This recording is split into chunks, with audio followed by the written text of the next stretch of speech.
Bonjour à tous, c'est Jean Luco sur sa chaîne YouTube. Aujourd'hui, nous allons parler du drone patrouilleur. Et oui, attendu par l'armée de terre depuis 2016. Vous l'avez bien entendu, 2016. Et le drone patrouilleur a encore des difficultés techniques de mise au point. Incroyable.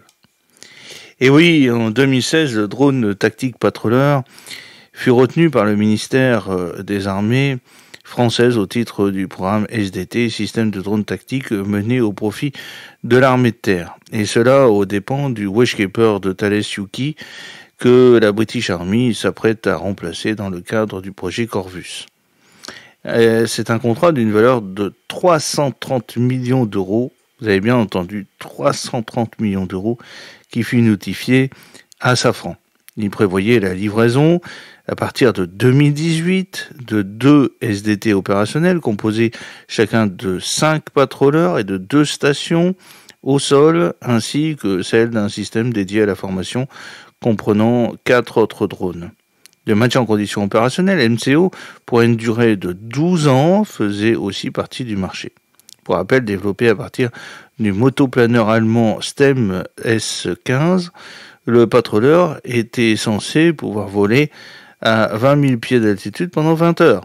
Potentiellement armé, il est équipé d'une boule optronique Eurofire 410, d'une nacelle de désignation laser, d'une charge de guerre électronique et d'un radar Picosar AESA fourni par l'italien Leonardo.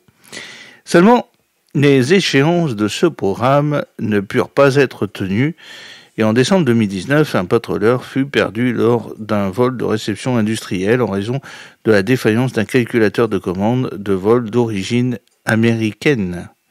Ce qui obligea l'industriel à revoir sa copie et mener de nouvelles campagnes d'essai. Nous attendons les premières livraisons fin 2022 avec 10 appareils sur les 14 prévus. C'était alors risqué à dire Joël Barr, alors délégué général pour l'armement DGA lors d'une audition parlementaire. En décembre 2022, l'armée de terre fit savoir que le 61e régiment d'artillerie RA allait entrer en phase d'appropriation du drone patrouilleur. Et quelques semaines après, la direction générale de l'armement, la DGA, certifia le drone de Safran, ce qui ouvrait la voie à une capacité opérationnelle initiale. Puis, la loi de programmation militaire LPM 2024-2030 porta à 28 le nombre de drones tactiques devant être acquis. Sauf que les 10 patrouilleurs attendus en 2022 se faisaient alors encore attendre.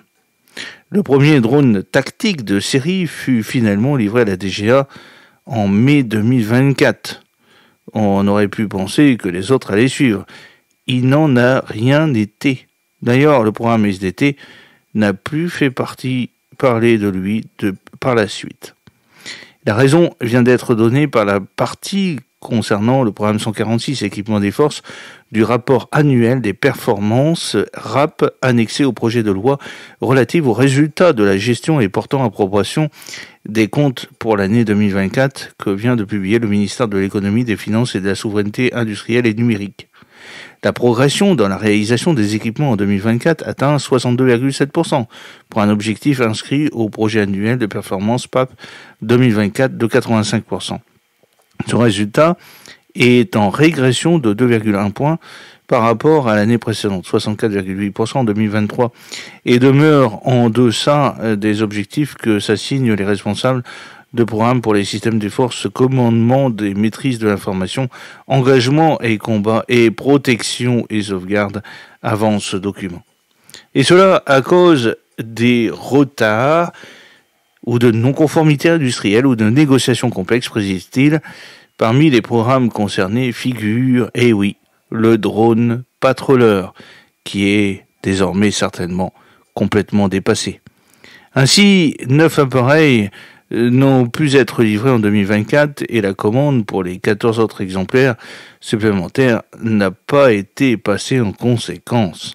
Le décalage des livraisons du SDT est essentiellement dû à des difficultés techniques de mise au point. Incroyable. Cela a conduit également à décaler la commande de vecteurs supplémentaires, explique le RAP. Les premières commandes de l'étape 2 et l'acquisition d'équipements de mission complémentaires n'ont pas été effectués en raison de difficultés techniques de mise au point, insiste-t-il, en évoquant par ailleurs des hausses économiques. Reste à voir quand ces difficultés techniques, dont le détail n'a pas été précisé, seront surmontées. En attendant, cela fait maintenant près de 10 ans, et oui, 10 ans, que ce programme SDT est entré en phase de réalisation, ce qui a en partie conduit l'armée de terre à retirer de service ces anciens drones tactiques Speyer, conduisant à une rupture capacitaire. J'espère que cette petite vidéo vous a plu. N'oubliez pas de cliquer sur le pouce pour la promouvoir, de vous abonner si ce n'est pas encore fait et de partager cette vidéo sur vos réseaux sociaux. À très bientôt. Fidèlement, Jean-Luc Haut.